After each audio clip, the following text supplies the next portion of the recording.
ಯುವ ನಿಧಿ ಯೋಜನೆಯ ಮತ್ತೊಂದು ಅಪ್ಡೇಟ್ಗೆ ಎಲ್ಲರಿಗೂ ಸ್ವಾಗತ. ನಾನು ನಿಮ್ಮ ಪ್ರೀತಿಯ ಶಿವು. ಇವತ್ತಿನ ಒಂದು ವಿಡಿಯೋದಲ್ಲಿ ಯುವ ನಿಧಿ ಯೋಜನೆಯ ಫೆಬ್ರವರಿ ತಿಂಗಳಿನ ಹಣಕ್ಕೆ ಸಂಬಂಧಪಟ್ಟಂತೆ ಇದೀಗ ಒಂದು ಇಂಪಾರ್ಟೆಂಟ್ ಇನ್ಫಾರ್ಮೇಷನ್ ಆದರೆ ಬಂದಿದೆ.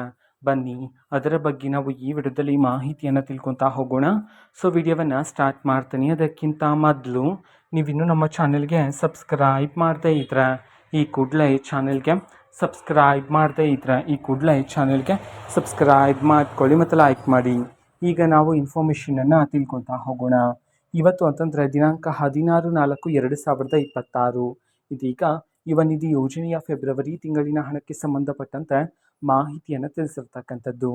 ಸೊ ಇವತ್ತು ಎಷ್ಟು ಸಾವಿರ ಜನ ವಿದ್ಯಾರ್ಥಿಗಳಾದರೆ ಯುವ ನಿಧಿ ಯೋಜನೆಯ ಫೆಬ್ರವರಿ ತಿಂಗಳಿನ ಹಣವನ್ನು ಇವತ್ತು ರಿಸೀವ್ ಮಾಡಿಕೊಳ್ಳಲಾಗಿದೆ. ಈ ಒಂದು ಮಾಹಿತಿಯನ್ನು ನಾವು ತಿಳ್ಕೊಳೋದಾದ್ರೆ ಇವತ್ತು ಕರ್ನಾಟಕದಲ್ಲಿರ್ತಕ್ಕಂತಹ ವಿದ್ಯಾರ್ಥಿಗಳಲ್ಲಿ 10,000 ವಿದ್ಯಾರ್ಥಿಗಳಾದರೆ ಇವತ್ತು ಯುವ ನಿಧಿ ಯೋಜನೆಯ ಫೆಬ್ರವರಿ ತಿಂಗಳಿನ ಹಣವನ್ನು ಇವತ್ತು ರಿಸೀವ್ ಮಾಡಿಕೊಳ್ಳಲಾಗಿದೆ ಅಂತ ಹೇಳಿ ಇದೀಗ ಮಾಹಿತಿಯನ್ನು ತಿಳಿಸಿರ್ತಕ್ಕಂಥದ್ದು.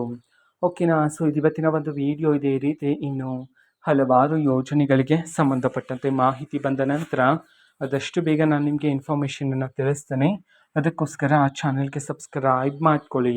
ಮತ್ತೀಗ ನಾವು ಫೇಸ್ಬುಕ್ಕಲ್ಲೂ ಸಹ ಈಗ ವಿಡಿಯೋಸ್ಗಳನ್ನು ಅಪ್ಲೋಡ್ ಮಾಡ್ತಿದ್ದೀವಿ. ಫೇಸ್ಬುಕ್ ಚಾನಲ್ ಲಿಂಕನ್ನು ಡಿಸ್ಕ್ರಿಪ್ಷನ್ ಬಾಕ್ಸಲ್ಲಿ ಕೊಟ್ಟಿರ್ತೀನಿ. ಕ್ಲಿಕ್ ಮಾಡಿಬಿಟ್ಟು ಫಾಲೋ ಮಾಡಿ. ಓಕೆನಾ. So thank you.